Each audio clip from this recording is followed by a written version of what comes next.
सवाल लूंगा, लेकिन उससे पहले एक मैं बयान दिखाना चाहता हूं।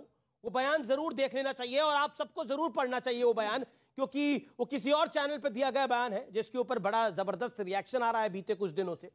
वो बयान में पहले पढ़ता हूं, फिर मैं उस शख्स का नाम भी आप लोगों को बता दूंगा। आज मुसलमान खामोश है, आप लोग भी देख सकते हैं स्क्रीन के पीछे। आज मुसलमान खामोश है। मेरी आने वाली नस्ल 50 साल के बाद, 100 साल के बाद एक इतिहास जब उनके सामने आएगा कि हमारी मस्जिद को तोड़कर मंदिर बना दिया गया या मुस्लिम शासन आ जाए, क्या इस बुनियाद पर मंदिर तोड़कर मस्जिद नहीं बनाई जाएगी? ये बयान आपको लगता है सही है? पहले आप अपनी राय दीजिए, फिर मैं। तो बिल्कुल गलत है जी। पहले भी मंदिर तोड़ के मस्जिद बनाया गया था। जी जी जी। और फिर आप उसकी कल्पना कर रहे हैं। सर मैं अयोध्या वासी हूँ। जी जी, खड़े होके बोलिए। और सारजू से लेके हनुमानगढ़ी तक कोई भी मंदिर मस्जिद नहीं है और ना थी कभी। आज कैसे कहा जा रहा है कि मस्जिद छोड़ी गई? जी, अब मैं इसके ऊपर स्वामी दीपांकर और सुधांशु जी आपका रिएक्शन लेता हूं। सुधांशु जी अब आप रिएक्ट करिए, फिर मैं शख्स का नाम बताऊंगा। वो शख्स हमारे बीच में ही है जिन्होंने बयान दिया। बयान ठीक दिया गया है। ये तो हकीकत रही है कि जब जब शासन आया है मंदिर तोड़े गए, थोड़ा और ऐड कर देना चाहिए और उसके बाद ये भी कह देना चाहिए कि मंदिर भी तब तोड़ेंगे जब समय आएगा और एक दूसरे की मस्जिद में धमाके भी करेंगे, क्योंकि वो भी करते हुए खूब दिखाया गया है। ये बयान जो दिया है वो साजिद रशीदी ने दिया है। साजिद रशीदी, ये बयान आपने क्यों दिया? क्या जरूरत थी? गलत बात है। वो स्वामी दीपांकर कह रहे हैं शेमफुल है ये स्टेटमेंट। हाँ बिल्कुल, देखो शर्म आ रही है आपको? हर आदमी को अपनी राय रखने का अधिकार है, स्वामी जी को भी अधिकार है। वो शेम कहें शेमफुल कहें, मुझे कोई एतराज नहीं। मैं सिर्फ एक सुधांशु भाई ने बहुत इसका मतलब क्या है कि आज मुसलमान खामोश है? बोलने तो दो। आप तो बोल रहे हैं, मैं बोल आप खुद ही बोल रहे हैं, आप खामोश कहाँ हैं? मैं बोल रहा हूँ, सुनिए। जिस वक्त बाबरी मस्जिद बनी, शासन किसका था? मुसलमानों का था। जब बाबरी मस्जिद तोड़ी गई, शासन किसका था? हिंदुओं का था। मैंने ये कहा कि अगर 100 साल के बाद 200 साल के बाद परिवर्तन आया तो ये तारीख तो पढ़ेंगे ना लोग कि मस्जिद तोड़कर मंदिर बनाई गई। जी जी जी, स्वामी दीपांकर का पहला रिएक्शन। फिर इन्होंने मान लिया कि मुसलमान होने के कारण वो तोड़ा गया था। इन्होंने मान लिया कि मुस्लिम होने के कारण मंदिर तोड़ा गया था। आपने खुद कहा कि मुस्लिम मेजॉरिटी था, मंदिर तो टूटा ही नहीं उस वक्त।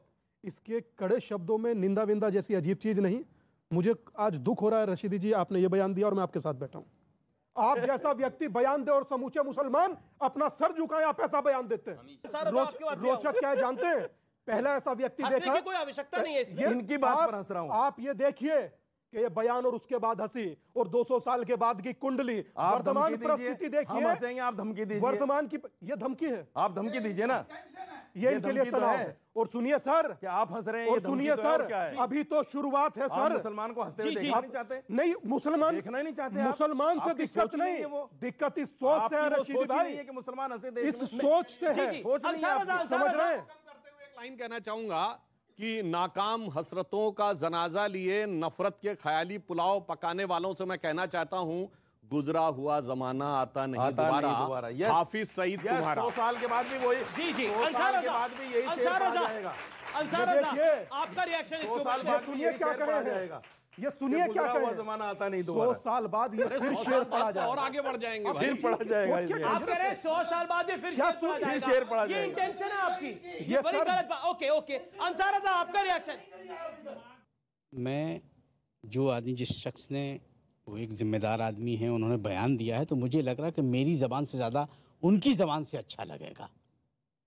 अब बात को समझो आप। रशीदी साहब ने बयान दिया, वो यहाँ मौजूद है, उन्होंने अपनी ये जिम्मेदारी, आपने बोला वो जिम्मेदार आदमी है, तो जिम्मेदारी वाला बयान है, जिम्मेदारी वाली बात उन्होंने कही है, तो आप उनसे जवाब लेना चाहिए। आप इस पर नहीं कुछ एक नहीं, इसमें आप शादाब चौहान से पूछना चाहें, सुधांशु त्रिवेदी से, भाई ये तो ठीक है, इनके तो फायदे की चीज है, ये तो जवाब देंगे। नहीं, फायदा नुकसान नहीं है। हम समझते हैं ना सर, हम समझते हैं सर उसको, हम समझते हैं उसको कि किसको फायदा। बयान उन्होंने दिया, फायदा इनका हो रहा है, जाहिर है। तो मैं इसीलिए कह रहा हूं कि वो जिम्मेदार आदमी है, वो खुद जवाब देंगे। वो जिम्मेदार आदमी है। जिस लफ्जों में इन्होंने कहा है, ये कोई नई बात नहीं है। यही बात हैदराबाद में बैठ के ओवैसी बोल रहे हैं, यही बात ये बोल रहे हैं कि 100 साल बाद आने दो, 100 साल के बाद आने दो, 100 साल के बाद आने दो। इनको ये पता नहीं है कि शायद इसी साल अब ये जनसंख्या नियंत्रण कानून आ जाएगा अब कोई साल आने वाला नहीं है ऐसा, अब साल सनातन का आएगा।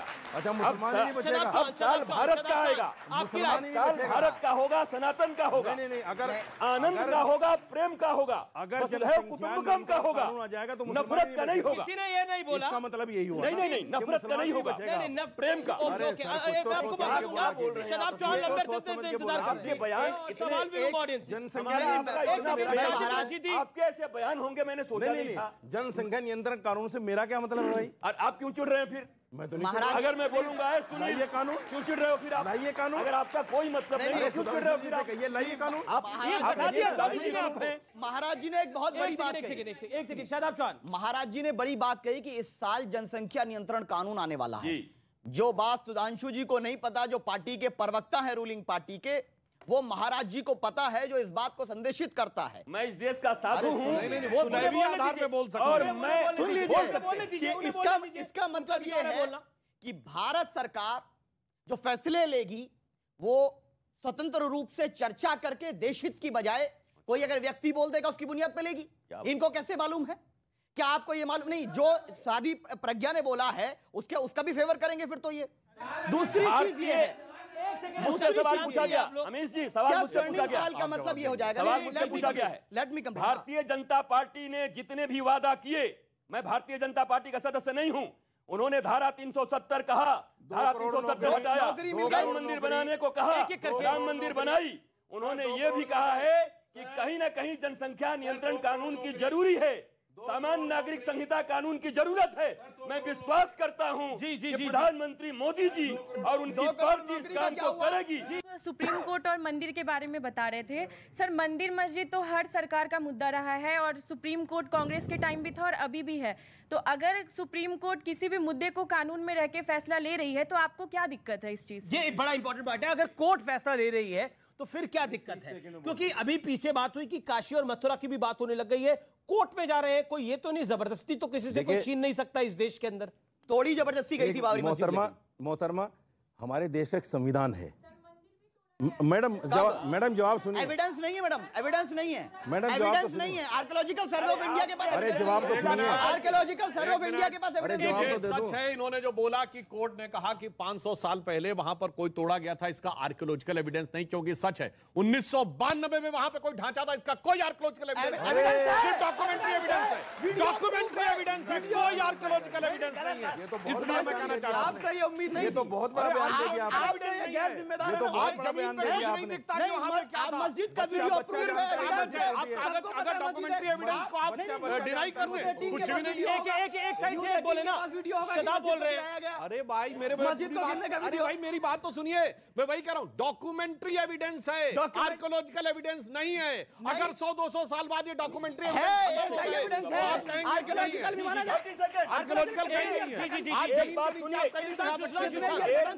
एक बात सुनिए, ये जो आप कहते हो कि इतिहास इतिहास इतिहास, क्या रोमिला थापर के इतिहास से पूरा सनातन संस्कृति चलेगा? हमारा 1 अरब 97 करोड़ साल पुराना इतिहास है। हम उस इतिहास की बात करते हैं। रामायण और महाभारत को जिनको लोग माइथोलॉजी कहते हैं, मेरे प्यारे बच्चों जो आप यहां बैठे हुए हैं भारतवर्ष के, इस बात को जानो, ये ग्रीक वर्ड है माइथोलॉजी। हमारा वो स्वर्णिम इतिहास है, हिस्ट्री है। भगवान राम और कृष्ण के यहाँ के हिस्ट्री है, उनको माइथोलॉजी कह के डिनाई मत करो। इसलिए मंदिर रहेगा। इस पर मैं एक बात कहना चाहता हूं, अगर भगवान राम माइथोलॉजी थे तो राम सेतु कहां से बन गया? अगर भगवान राम माइथोलॉजी थे तो श्रीलंका में अशोक वाटिका कहां से? अगर भगवान राम माइथोलॉजी थे तो अयोध्या कहां से है? अगर भगवान राम माइथोलॉजी थे तो चित्रकूट का वो पहाड़ कहां से आया? ये सब सच्चाई है। अगर वासुदेव कृष्ण सच्चाई है तभी तो मथुरा है। स्वामी जी ने एक बहुत अच्छी बात कही, ये माइथोलॉजी वर्ड कहां से आया है? अंग्रेजी में शब्द है ना मिथ, MYTH मिथ। ये मिथ शब्द कहां से आया है? संस्कृत के मिथ्या से आया है। ब्रह्म सत्यम जगन मिथ्या, जो मिथ्या होता था उसको। आप ये बताइए कि महाराज जी सही है, सुधांशु जी सही है, वो ग्रीक बता रहे हैं, आप संस्कृत समझे नहीं। पूरी बात एक ही बात है। नहीं सुनिए तो पूरी बात। अरे सुनिए, जननी संस्कृत है। हाँ, तो राष्ट्रीय भाषा घोषित करिए। अरे भाई पूरी कहिए सुधांशु जी से, राष्ट्रीय भाषा घोषित करिए। एक सीरियस बात कर रहा हूं। ये रखते साल की सुनिए, महत्वपूर्ण डिबेट है। मिथ्या शब्द से मिथक और मिथक से मिथ बना, ये मैं नहीं कह रहा हूं, ये विलियम जोन्स जो कलकत्ता हाईकोर्ट का जज था 1790 में, जिसने कहा कि ग्रीक और लैटिन सब संस्कृत से निकली, उसने प्रूफ किया है भाई। क्या बात कर रहे हैं आप?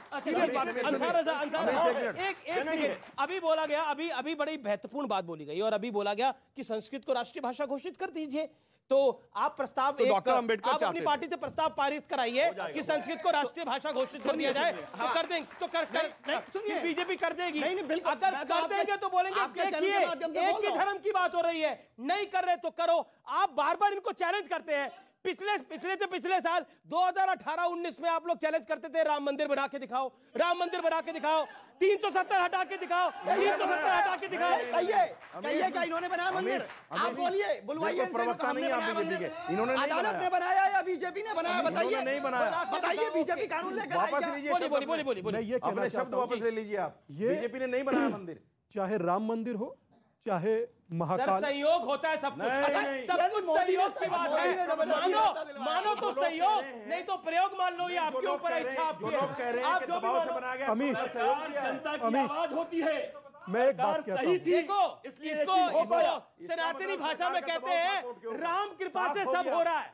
सरकार का दबाव था कोर्ट पर, मेरा आपकी कृपा से वो कहते हैं, प्रभु राम का एक भजन है, मेरा आपकी कृपा से सब काम हो रहा है। सही बात है। मैं एक रोचक बात कहूंगा। आप सोचिए कि आजाद हिंदुस्तान में अभी अंसार भाई ने भी कहा कि बिना हिंदुओं के कल्पना नहीं हो सकती, सब लोगों का साथ जरूरी है। एक व्यक्ति सबके बीच में बैठकर कहता है कि 100 साल बाद यह संभव है, और कहकर हंसता है, फिर उसके बाद ताली मारता और दूसरे पे यूं कर देता। आप सोचिए कितना ये सोच डेंजरस है। कोई, मैं ये नहीं कह रहा हूं कि कम्युनिटी, एक व्यक्ति पूरी कम्युनिटी पर प्रश्न चिन्ह लगाता है। और सुनिए जो आपने कहा, उसका शब्द है होई हो सोई जो राम रचि राखा। आपने एक बहुत बड़ी बात कही शुरू में कि 2023 आ रहा, स्वर्णिम काल कहलाएगा, ठीक है ना? स्वर्णिम साल कहलाएगा। चलो मैं सुधांशु त्रिवेदी जी से एक सवाल पूछना चाहता हूँ, और बहुत मोहब्बत से पूछना चाहता हूँ कि सुधांशु जी जिम्मेदार आदमी हैं, पढ़े लिखे आदमी हैं और रूलिंग पार्टी के प्रवक्ता भी हैं। अभी हिंदुस्तान में कितने लोगों को फ्री राशन दिया जा रहा है? एक बात का जवाब दे देंगे मुझे, कितने लोगों को राशन दिया जा रहा है सर? 83 पॉइंट कुछ करोड़ लोगों को दिया जा रहा है ना। इसलिए दिया जा रहा है कि उनके पास परेशानियां, जरूरत है। आप स्वर्णिम काल कह रहे हैं इसको। 85 करोड़ लोग बेरोजगार बैठे हैं और आप स्वर्णिम काल कह रहे हैं इसको। इनके पास कारोबार नहीं है, उसको आप स्वर्णिम काल कह रहे हैं। और आप कह रहे हैं मोदी जी ने बहुत अच्छा कर दिया। मतलब सरकार को राशन पहुंचाना पड़ रहा उनके घर पे कि वो मोहताज हैं, उनके पास कारोबार नहीं है। मैं आपसे जानना हूं, उनके पास कारोबार नहीं है, रोजगार नहीं है, ताकि सरकार उन्हें खिला रही है। देखिए वो 80 करोड़ लोगों को अनाज क्यों पहुंचाना पड़ा? जब कोविड आया, लोग कहते थे अगर हम बैंक के अकाउंट में पैसा भी पहुंचा देते, सप्लाई चेन तो खत्म हो गई थी, दुकानें बंद थी, अगर सारे लोग पहुंच जाते दुकानों पर राशन खरीदने के लिए राशन नहीं था। तो ये जो मूर्ख लोग हम लोगों को बता रहे थे कि पैसा दीजिए, पैसा दे दीजिए, मोदी जी ने समझदारी के साथ कहा। कोविड को गए हुए कितने साल हो गया? कितने साल का हुआ? अरे दोबारा है, दोबारा आ गया। मतलब राहुल गांधी की अभी दोबारा अलर्ट आ गया। राहुल गांधी की यात्रा रोकने तक रहेगा, राहुल गांधी की यात्रा रोकने तक रहेगा कोविड। एक मिनट, राहुल गांधी की यात्रा रोकने तक रहेगा कोविड। राहुल गांधी की यात्रा रोकने तक रहेगा। चाइना में भी राहुल गांधी की यात्रा निकल रही है क्या? जो वहां पर आया हुआ है, यहाँ की बात करो ना। तो वही अलर्ट वहीं से। चाइना की बात क्यों कर रहे हो भाई? इंडिया की बात करो। बात स्वर्णिम काल की चल हमारे रही है। इतने अच्छे सवाल को आपने कितनी खूबसूरती से टलवा दिया कि 80 करोड़ लोग बेरोजगार बैठे और आपने हंसी में उड़ा दिया सवाल को। क्योंकि बीजेपी फंस रही है उसमें, भाजपा फंस रही है उसमें, मोदी जी फंस रहा है उसमें, तो आपने खूबसूरती से टाल दिया उसको। अरे मोदी जी को तो आप कब से फंसाने की कोशिश कर रहे हैं 2002 से? क्यों फंसाएंगे? फंस ही नहीं पा रहे आपके कांटे में। वो खुद फंसेंगे यार, हमको बताएंगे। देखिए वो खुद फंसेंगे, हमको जिस ढंग से अगली वेव आने का खतरा आसन्न दिखाई पड़ रहा है, मालिक न करे हमारे मुल्क में त्राई मची हुई है, उसके बाद कोई ये कहे कि कोरोना चला गया तो वो स्वर्णिम काल नहीं, इसके इन लोगों के दिमाग पे राहु काल चढ़ा हुआ है। इनको इस बात को समझना चाहिए। सुन लो साहब, अब नहीं कोरोना काल क्यों नहीं कह रहे? तो कोरोना काल कहिए, फिर कोरोना काल कहिए, सुधांशु को बोलिए ना। क्यों कह रहे हैं? कोरोना काल कहिए इसको, फिर पूरी बात सुनिए। हाँ, मैं पूरी बात जो कह रहा हूँ। अरे चाइना में कोरोना में तबाही हुई, यूरोप में तबाही हुई, देखा क्या था इटली में माहौल और क्या था इंग्लैंड में माहौल। क्या था अमेरिका में माहौल, कितने लोग मारे गए? उसके मुकाबले भारत जिस परिस्थिति से निकलने में सफल हुआ, यह दर्शाता है कि मोदी जी की क्षमता और भारत की आंतरिक क्षमता दोनों ने मिलकर वह कमाल दिखाया है। मगर अफसोस की बात यह है, मगर अफसोस की बात यह है, सर गंगा में लाशें देखी, मोदी को जिम्मेदारी नहीं दी। गंगा में सुनिए, जहां पे आप सुनिए बता रहा हूं, जिस जगह पे कहीं वहां उसके बाद एक नहीं अनेक टीवी चैनल ने दिखाया 10-10 महीने बाद भी, क्योंकि वहां पर लाशें दफनाने की परंपरा उस क्षेत्र में, और आज भी जाके देखिए तो वहां पर दिखाई पड़ती है। ये केवल बनाया हुआ व्यवस्था थी, केवल एक परिस्थिति बनाने के लिए। और